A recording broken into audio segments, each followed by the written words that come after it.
자, 안녕하세요. 김은배 기자입니다. 오늘은 8년 만에 풀체인지 모델로 돌아온 볼보의 컴팩트 세단 S60의 미디어 시승회에 나와 있는데요.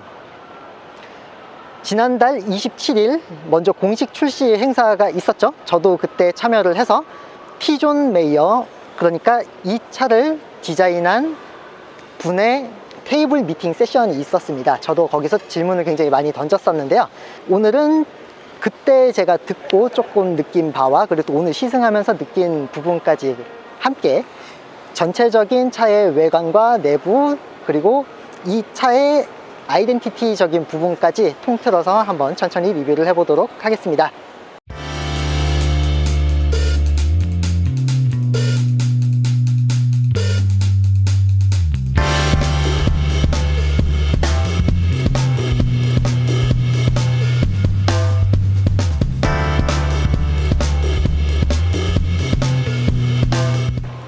일단 지금 시점이 볼보에게 굉장히 중요한 시점입니다.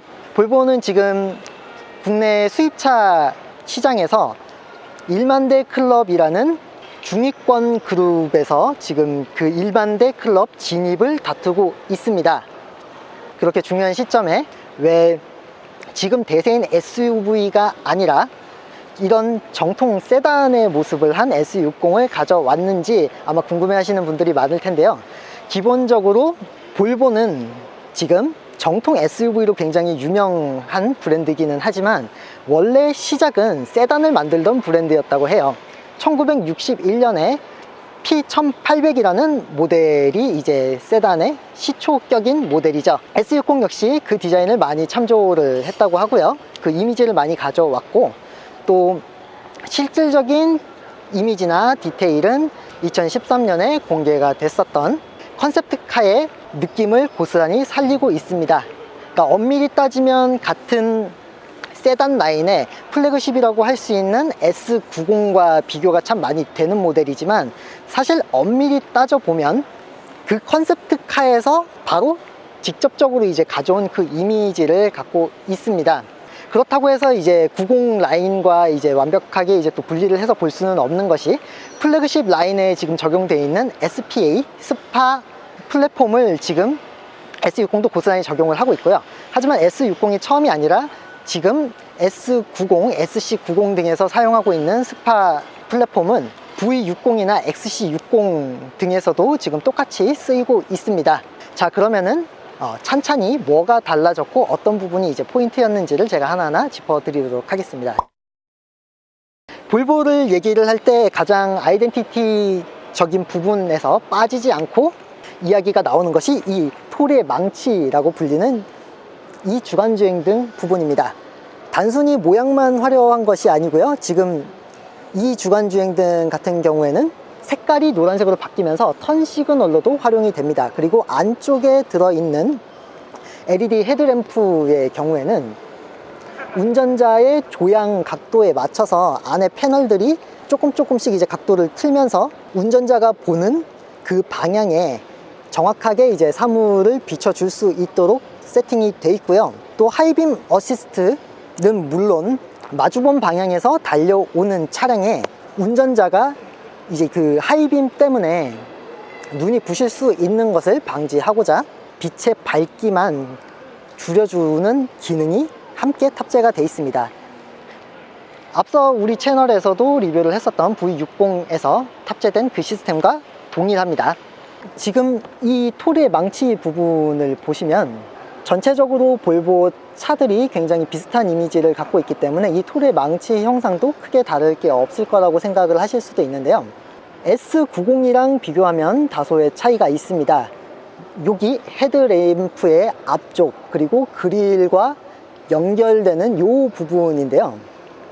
볼보 차량에 따라서는 그릴과 아주 가깝게 거의 맞닿은 수준으로 가 있는 형태도 있고요. 지금 보시는 이 스타일처럼 토르의 망치의 이 자루 부분만 앞쪽으로 조금 더 깊게 파여 있는 형태로 되어 있는 게 있습니다.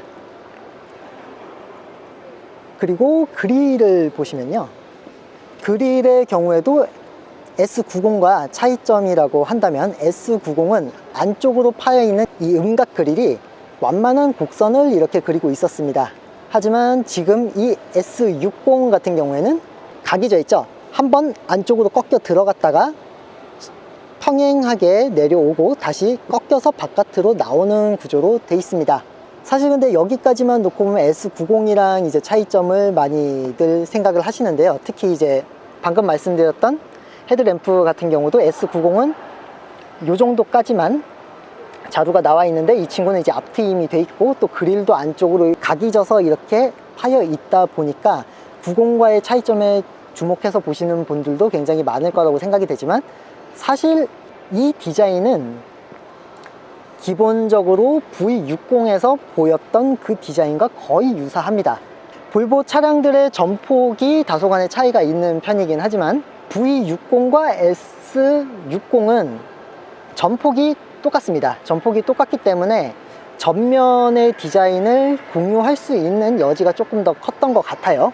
그래서 지금 방금 말씀드린 헤드램프 부분과 앞쪽의 그릴 부분은 모두 V60과 동일합니다. 다만 이제 V60과의 차이가 있다면, V60은 여기 안쪽에 이렇게 꺾여 들어가는 각도는 거의 흡사하지만 안쪽에 이렇게 일자 형태의 크롬 라인이 있는 것이 아니라 징을 박아놨죠. 아무래도 오프로드까지 함께 할 수 있는 외건 스타일의 차량이다 보니까 그런 정체성을 많이 반영을 한 거라고 생각이 됐습니다. 또 여기 조금 더 아래로 내려오면 프론트 범퍼와 범퍼 그릴이 보이실 텐데요. 이 부분의 모양 역시 V60과 거의 흡사한 형태를 갖고 있습니다. 차이점이 있다면 아래쪽에 험지 주행을 위해서 무광의 플라스틱 재질로 처리를 한 그 가니쉬 부분, 이 조금의 차이가 있다고 볼 수 있겠네요.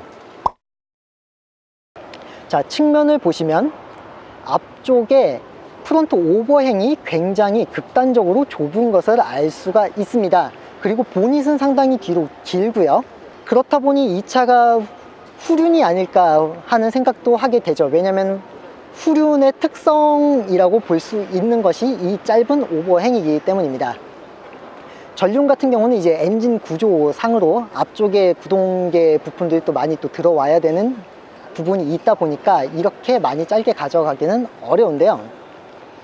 지금 이 S60은 전륜 차량임에도 불구하고 프론트 오버행을 상당히 짧게 가져가면서 마치 이 차가 스포티한 후륜 차량인 것처럼 보이게 하는 그런 효과를 주고 있습니다. 이 부분에 대해서 잠깐 썰을 풀고 가자면, 제가 미디어 시승회 때 지난달 27일 발표 현장에서 티존 메이어 디자이너가 참석을 하는 테이블 미팅 자리에서 제가 이 모델과 관련해서 저도 질문을 했었는데요. 이 후륜의 특징이 짧은 프론트 오버행이라고 얘기를 하는 것은 그것이 후륜의 구조적인 특징과 맞물려 있기 때문이라고 저는 이제 얘기를 했고, 그렇다면 전륜이 그 모양을 흉내냈을 때는 안에 구조적으로 뭔가 손해를 본 부분이 있거나 아니면 만들 때 좀 어려운 부분이 있지 않았느냐라는 질문을 했습니다. 아니면 혹은 그 반대의 경우에 조금 더 이제 뭐 개선이 된 부분이 있느냐라는 질문도 했었는데요. 정답은 기술의 진보 때문에 그 차이가 거의 없다라는 것이었습니다. 그러니까 무슨 얘기냐면, 예전에는 후륜의 프론트 오버행은 짧고 전륜은 상대적으로 길 수밖에 없었던 형태가 옛날에 그 구조적인 기술력의 한계였다면, 지금은 그 부분이 개선이 됐기 때문에 사실 그런 디자인을 하는데 전혀 무리가 없다고 합니다. 그렇다면 왜 굳이 전륜임에도 후륜의 디자인을 이렇게 본땄을까를 생각을 해보면, 티존 메이어는 이렇게 얘기를 하더라고요. 전통적으로 우리 인류는 마차 시대 때부터 후륜이 좀 더 럭셔리하고 고급스럽고 잘 달린다라는 이미지를 암묵적으로 학습을 하고 있다라고 얘기를 하더라고요. 그런 잘 달리는 이미지, 좀 더 럭셔리한 이미지를 보이게 하기 위해서 후륜의 느낌을 살린 이런 디자인으로 만들었다고 합니다. 그리고 이 S60의 경쟁 차종이라고 할 수 있는 벤츠 C클래스, 또 BMW 3 시리즈 등이 또 후륜으로 모델이 나와 있기 때문에 그런 차들과 경쟁을 하기 위해서 아무래도 좀 더 스포티한 그런 같은 후륜에 잘 달리는 느낌을 내는 그런 성질의 디자인을 구현한 게 아닌가 생각이 됩니다. 자, 조금 더 들어와서 보시면요. 조금 더 전체적으로 한번 잡아야 될 것 같네요. 약간 더 뒤로 와서 전체적인 실루엣을 한번 보도록 하겠습니다.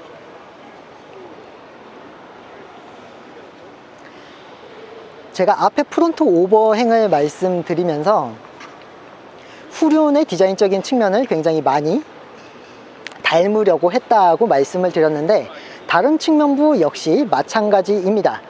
휠 베이스가 굉장히 길고요. 또 리어 오버행은 상대적으로 또 짧은 편입니다. 이 휠 베이스를 지금 얼마나 크게 늘렸냐면, 같은 플랫폼을 사용하고 있는 V60과 비교를 해봤을 때 V60이 뒤에 짐을 굉장히 많이 실는 것까지 고려한 굉장히 긴 차죠. 길이가 긴 차인데, 그런 만큼 S60보다 전체적인 전장의 길이가 V60이 23mm 정도가 더 깁니다. 하지만 휠 베이스 부분을 놓고만 비교를 했을 때는 V60과 고작 2mm 정도밖에 차이가 나지 않습니다. 그러니까 상대적으로 휠 베이스를 엄청나게 늘린 것이죠. 그리고 아까 말씀드렸던 경쟁 차종들과 비교를 한다면, 전고를 제외한 앞에 전폭, 전장, 휠 베이스 모두 동급 차종보다 훨씬 길게 만들어져 있습니다. 전고는 오히려 더 낮은데요, 전고가 더 낮은 만큼 더 스포티한 느낌을 낼 수 있게 한다는 점에서 전고가 낮은 것도 오히려 더 장점으로 작용을 하겠죠. 그러니까 전체적으로 후륜보다도 오히려 더 후륜에 가깝고 더 잘 달리는 느낌을 주기 위해서 디자인적으로 굉장히 많은 노력을 한 흔적이 보입니다. 특히 이 측면의 라인 같은 경우는 플래그십 세단인 S90과 한번 또 얘기를 해봐야 될 것 같은데요. S90이 좀 더 점잖은 그리고 젠틀한 느낌을 내기 위해서 평행선을 굉장히 많이 쓴 실루엣을 나타냈다면, 이 S60은 좀 더 역동적인 그런 이미지를 강조하고 있습니다. 그것을 직관적으로 알 수 있는 부분이 이 캐릭터 라인이라고 할 수 있을 것 같은데요. 방금 말씀드렸다시피 S90은 평행의 이미지를 굉장히 많이 썼기 때문에 이 벨트 라인과 캐릭터 라인, 그리고 하단의 라인까지도 모두 평행한 느낌을 굉장히 강조를 했습니다. 하지만 이 차 같은 경우에는 턴이 하나로 이어지는 것이 아니라 두 개로 나눠져 있습니다. 앞쪽을 보시면 보닛에서부터 톨의 망치가 있는 저 헤드램프까지 내려가는 저 라인이 있고요. 또 뒤쪽을 보시면 트렁크에서 2열 도어로 이어지는 선이 하나 또 있습니다. 이 높이가 전체적으로 기울기가 뒤쪽은 높고 앞쪽은 내려가는 형태를 띠고 있는데요. 티존 메이어는 이렇게 얘기를 하더라고요. 출발 지점에선 육상 선수의 모습을 형상화한 것이다. 그러니까 육상 선수들이 엉덩이를 조금 높게 치켜들고 아래 이렇게 엎드린 자세로 있는 그런 역동적인 출발 자세를 형상화했다고 합니다. 육상 선수와 또 연관지어서 얘기를 하는 부분이, 육상 선수가 근육이 우락부락하거나 굉장히 힘이 셀 것 같은 이미지는 아니지만 달리는데 최적화된 매끈하고 날렵한 바디를 갖고 있다. 그래서 그런 느낌을 내기 위해서 이런 형태를 만들었다라고 하더라고요. 아래쪽에 이 라인 또한 마찬가지입니다. 이 곡선 또한 전체적으로 앞으로 쏠리는 이미지에 좀 도움을 주고 있고요. 그리고 측면부에 이 물결처럼 휘어 감는 이 곡선까지도 좀 더 스포티한 이미지를 내기 위해서, 그리고 잘 달리는 이미지를 내기 위해서 굉장히 공들인 부분임을 알 수 있습니다. 이 굴곡을 구현하기 위해서 문 안쪽에 열고 닫히는 부분을 조절해주는 힌지의 위치까지 조절을 했다고 해요. 힌지의 위치까지 바꿔가면서 이 볼륨감을 살리는데 굉장히 공을 들였다고 합니다. 그거 외적인 부분으로 조금 더 디테일하게 짚어보면, 휠은 19인치 휠이 들어 있습니다. 현재 볼보는 두 가지 트림으로 국내에 출시가 되어 있는데요. 기본 라인인 모멘텀의 경우에는 18인치 휠이 장착이 되어 있고요. 지금 이 인스크립션 모델의 경우에는 19인치 휠이 장착이 됩니다. 그리고 전체적으로 봤을 때 볼보가 스웨디시라는 표현을 굉장히 많이 쓰죠. 실용주의적인 스웨덴의 디자인을 많이 차용을 했다고 얘기를 하는데, V60에서도 볼 수 있었듯이 불필요한 장식을 과하게 쓰지 않습니다. 그래서 보통은 손잡이 부분에 크롬으로 장식을 하는 경우가 많지만 여기는 그러지 않았고요. 다만 세단인 점을 감안을 했는지 V60에는 이 부분마저도, 그러니까 C필러에서 A필러로 이렇게 감싸고 들어가는 이 라인조차도 V60의 경우에는 아무 장식을 넣지 않았는데, 지금 이 S60 같은 경우는 크롬 장식을 두르고 있습니다. 그리고 이 라인 또한 보시면 뒤쪽이 약간 올라가고 앞쪽이 좀 더 날렵하게 꺾여 들어가는 모습을 볼 수가 있어요. S90 같은 경우에는 이 라인 자체가 조금 더 뒤로 오지만 S60 같은 경우에는 크기가 컴팩트 세단인 만큼 이 정도 라인에서 마감을 하면서 좀 더 높게 엉덩이를 치켜든 앞으로 금방이라도 튀어나갈 것 같은 이미지를 형성하고 있는 것 같습니다. 자, 사이드 미러도 한번 볼까요? 사이드 미러 같은 경우에도 V60과 거의 동일한 형태로 들어와 있습니다. 앞쪽에 쿼터 글라스 부분에 사이드 미러가 올라와 있는 것이 아니고 도어 부분으로 이렇게 내려가 있죠. 요 안쪽에 시야를 터주기 위한 기능이라고 할 수 있습니다. 하지만 여기 안쪽까지 뚫어 놓지는 않았어요. 차체 강성이라든가 이런 것을 고려했는지는 모르겠는데 여기까지 제 시야를 제공하지는 않고 한 요 정도까지만 시야가 통하게 만들어 놨습니다. 보통 이렇게 달았을 경우에는 도어 쪽으로 사이드 미러가 플래그 타입으로 내려왔을 때는 아무래도 옆쪽으로 조금 더 튀어나오는 경우가 많은데 이 안쪽을 완만하게 곡선으로 처리를 해서 주차할 때도 사이드 미러가 크게 거슬리지 않는 형태로 만들어 둔 것 같습니다. 자, S90과 많이 닮아 보이지만 엄밀히 따지면 컨셉트카와 더 많이 닮아 있습니다. 그 이미지를 다이렉트로 차용을 해 왔고요. 하지만 전체적인 또 이미지는 비슷하기 때문에 또 그런 부분에 있어서의 어떤 공통점, 그런 동질감 등을 또 느끼게 했다고 볼 수가 있겠네요. 우선 여기 리어 램프를 보시면 디귿자 형태로 돼 있죠. 보통 볼보의 SUV 라인이나 아니면 크로스컨트리 같은 라인들은 요만큼의 부분이 마치 물소의 뿔처럼 이만큼 세워져 있는데요. 지금 이 차량과 S90 같은 경우는 세단이기 때문에 세단에 평행하고 낮고 그리고 질주하는 그런 느낌을 내기 위해서 평행의 이미지로 이렇게 꺾어서 내려온 것이 특징이죠. 그리고 자세히 들여다보면 7자를 마주 댄 것 같은 이런 LED 라인이 멋스럽고요. 그리고 이쪽을 보시면 엔진 특성이 나와있죠. T5 모델입니다. 해외 사양으로는 다른 엔진을 차용한 모델들도 많지만 지금 국내에는 T5 한 종류의 모델만 출시가 되고 있습니다. 모멘텀이나 인스크립션이나 동일한 엔진을 쓰고 있다는 얘기입니다. V60의 경우에도 이 T5 모델을 단일 엔진으로 사용하는 상황이죠. 볼보의 그 가솔린 라인은 T4부터 T8까지 존재를 하고 있지만 모두 2리터 4기통 엔진을 기반으로 하고 있습니다. 나머지 출력적인 차이 부분을 터보 차저를 추가로 단다거나 다른 장치를 이제 다는 것으로 그 출력을 차별화하고 있습니다. 아래쪽에는 머플러가 듀얼 형식으로 달려 있습니다. 스퀘어 타입이고요. 실용적이지 않은 디자인은 하지 않는 브랜드인 만큼 듀얼이지만 모두 안쪽에 진짜 머플러가 달려 있습니다. 머플러를 단지 장식으로만 쓰고 아래쪽에 진짜 머플러를 빼는 차량들도 요즘 그런 디자인을 많이 볼 수 있죠. 그리고 후면의 라인을 봤을 때 리어 스포일러가 달려 있는 것은 아니지만 트렁크 위쪽 부분이 리어 스포일러의 역할도 겸할 수 있게끔 상당히 엣지 있게 잘 찝어서 올려놨기 때문에 이 또한 굉장히 스포티한 느낌을 내고 있습니다. 핸즈프리 테일게이트가 적용이 되어 있기 때문에 아래쪽에 발을 흔들어서 열 수 있게 되어 있습니다. 지금은 그냥 한번 열어볼게요.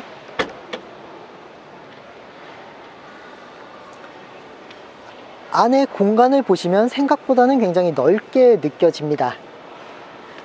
다만 객관적인 자료 측면으로 놓고 봤을 때는 경쟁 차종인 벤츠 C클래스나 BMW 3 시리즈 등에 비해서는 트렁크 용량이 작은 편입니다. 하지만 구조 설계를 어떻게 하느냐에 따라서 이 공간 자체가 더 넓어 보이고 또 실제로도 넓게 쓸 수도 있는 부분인 만큼 그런 부분에서 볼보는 상당히 잘 하고 있는 것 같아요. 왜냐면은 트렁크 자체가 반듯한 사각형 모양으로 만들어져 있어서 수납에 좀 용이할 것으로 보이기 때문인데요. 안쪽으로 한번 들어와 보겠습니다. 다만 네모 반듯한 모양이기는 하지만 단차가 사실 좀 존재를 하는 부분이 있기 때문에 적재할 때 아주 평평한 바닥이 필요한 물건들을 놓을 때는 조금 손해를 볼 수가 있겠고요. 바퀴 쪽으로 조금 더 이제 빠져나오는 이런 부분들은 이게 그물망이라든가 다른 어떤 장치들을 또 놨네요. 이 부분에 뭔가를 올려둘 수 있게 해놓은 것 같은데 전 정확하게는 이 기능까지는 뭔지는 잘 모르겠네요. 다만 만듦새에 있어서 볼보가 굉장히 튼튼한 것으로 유명하고 실제로도 마감이 굉장히 좋은데 이 부분만큼은 다소 이렇게 아주 견고하지는 않은 것 같습니다. 안쪽으로는 지금 여기서 스키스루를 열 수 있게 돼 있고요.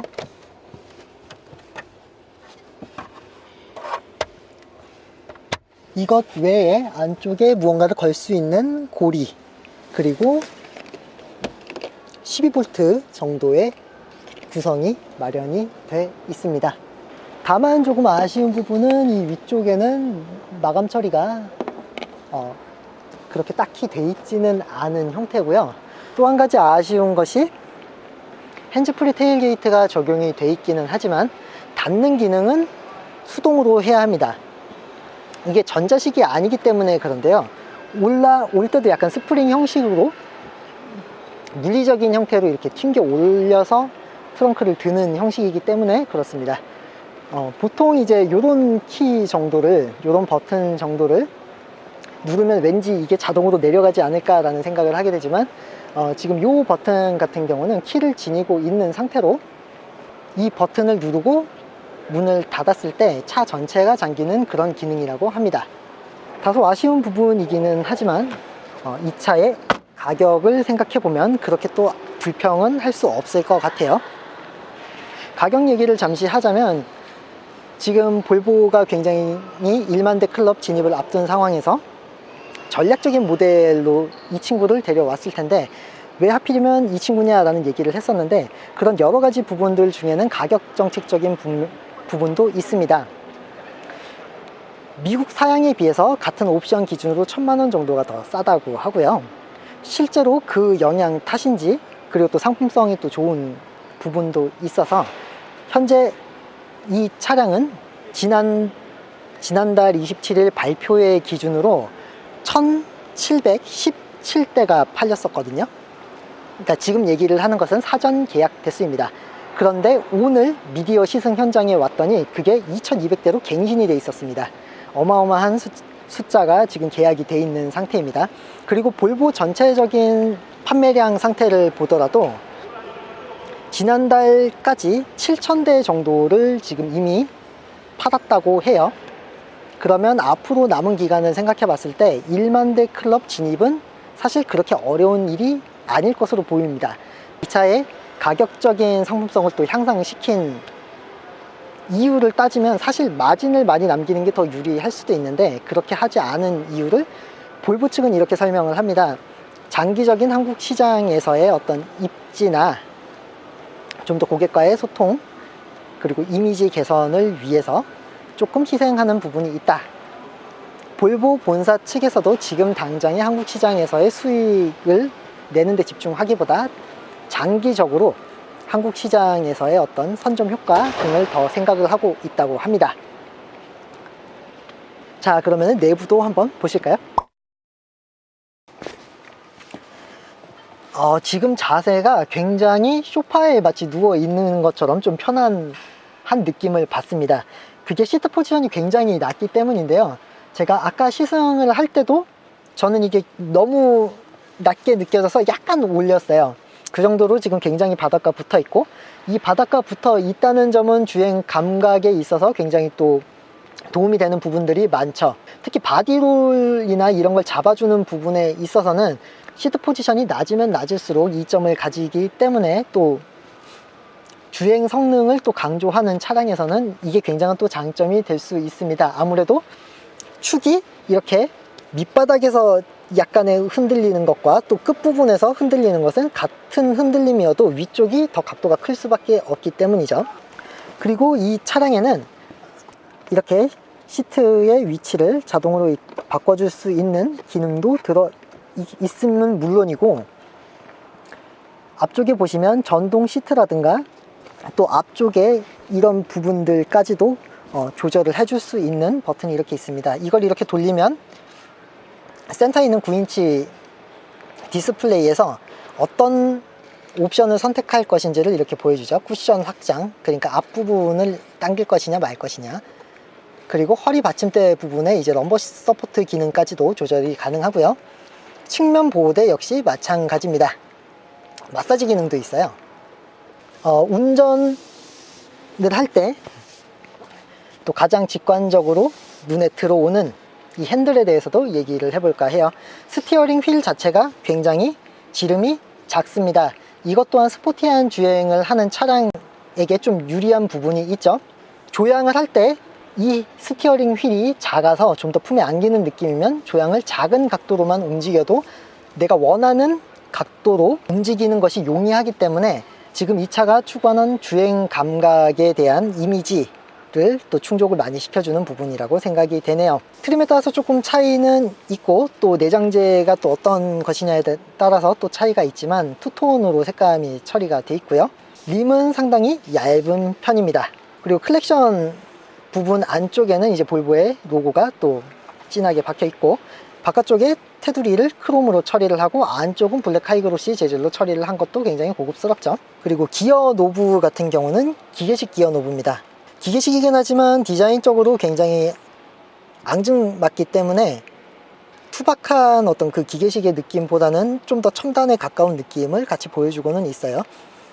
외국상에서는 이게 크리스탈인 버전도 있지만 국내에는 들어오지 않았죠.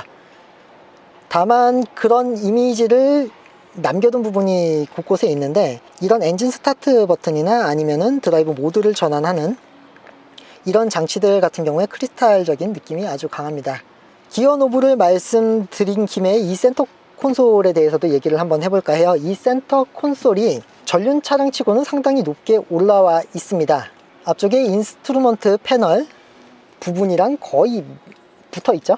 이런 형태는 후륜의 특성이기도 한데요. 단순히 그 후륜 자동차의 이미지를 위해서 이렇게 한 부분도 있을 수는 있겠지만, 이게 엄밀히 따지면 플랫폼을 공유하는 데서 오는 한계인 부분이 있습니다.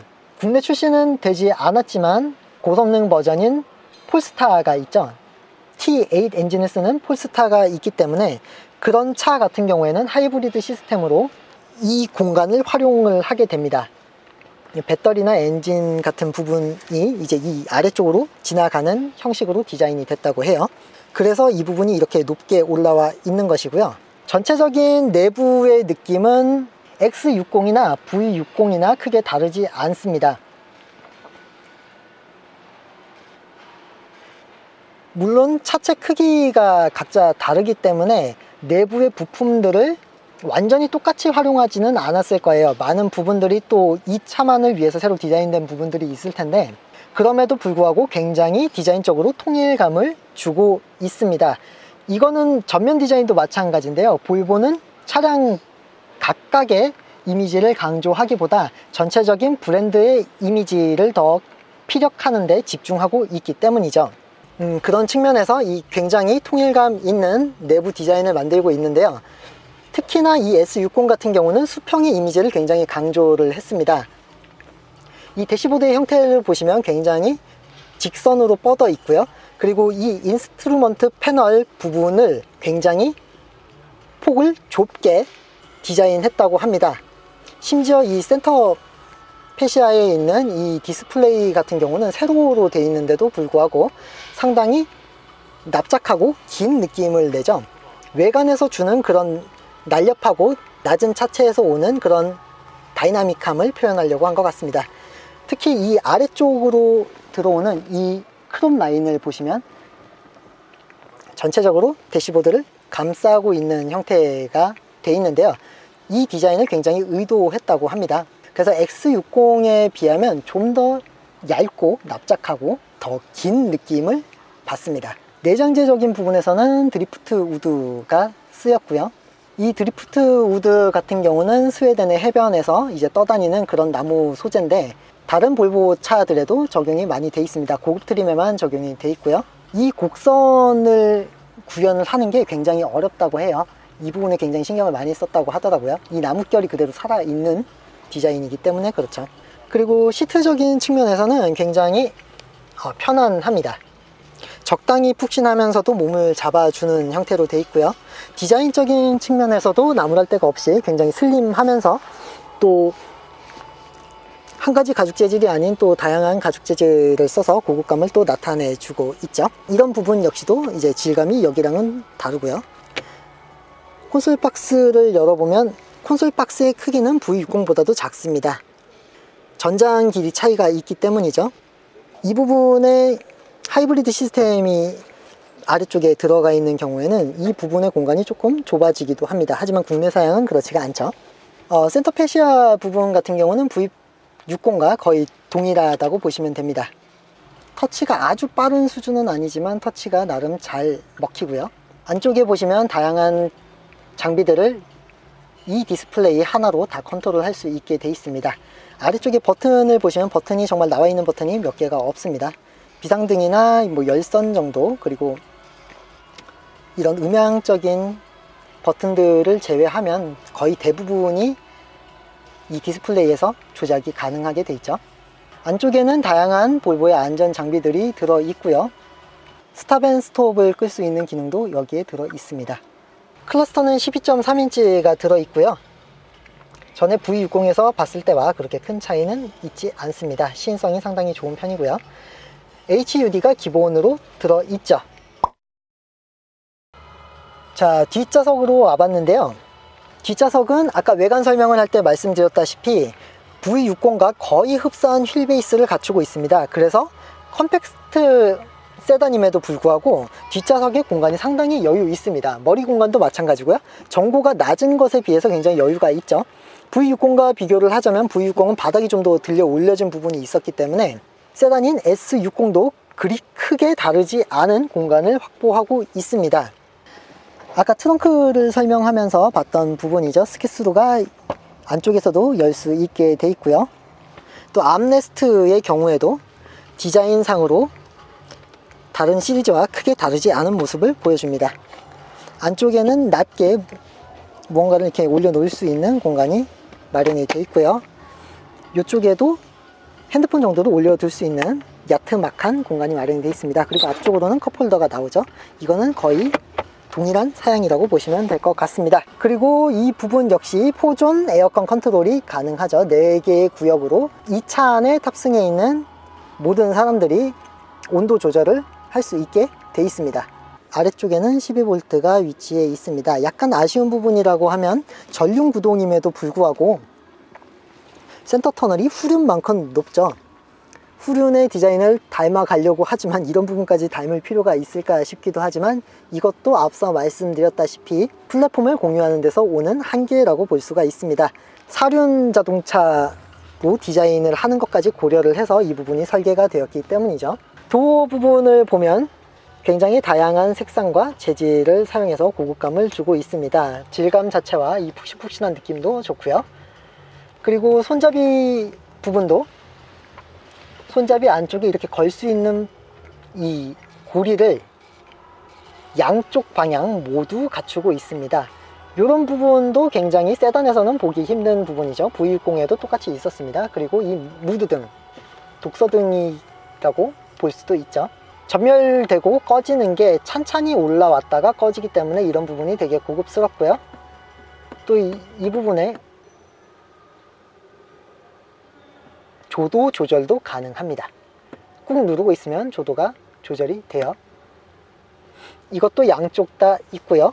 송풍구 부분도 비필러 위치에 이렇게 있어서 다양한 각도에서 바람을 좀 청량하게 맞을 수 있는 구조가 되어 있습니다. 그리고 위쪽을 보시면 지금은 닫혀 있는데 파노라마 선루프가 적용이 되어 있죠.